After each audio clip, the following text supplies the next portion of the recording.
I'm with Emma Doherty, and we've been talking about marine protected areas. And Emma, you're telling me that you managed to set up a special marine protected area specifically for octopus. How did it come about, and where were you? We were in the southwest of Madagascar. We chose a coastline that had quite sort of remote fishing villages. So these are sort of people that their living and their main food source is from the sea. And sort of the fin fish doesn't really, they trade inland with it, but the main source of food, especially in bad weather, is octopus. Right. It's actually the women that go out collecting it rather than the men. So it's quite an interesting project. Basically, they were finding that they were getting smaller and smaller, and it was more and more of a problem. So with octopus, they basically stay in the same place. So if you close off an area, they can recover and quickly breed. So octopus was a really good species to choose.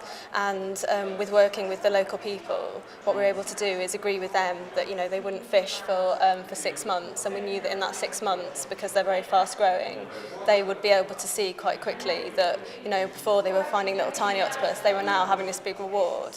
So in their mind, marine protected areas would become very valuable to them. And what was the spin-off? Were other parts of Madagascar, other people living there, interested in what you were doing with that one community? Definitely. I mean, the place we were is very hard to get to, and there's a lot of coastal villages, sometimes several kilometres apart. And on the day that the octopus reserve was actually reopened and they had a chance to go out and see these big octopus, it was like the Spanish Armada in the morning. There was fishing, like sort of coming from miles and miles away on their sort of pirogues and canoes sailing in. And then as soon as they saw that this one village, for only waiting 6 months, were getting this massive returns, then they all wanted one as well. And that's partly why it's been so successful, is that people have instantly signed on to the idea.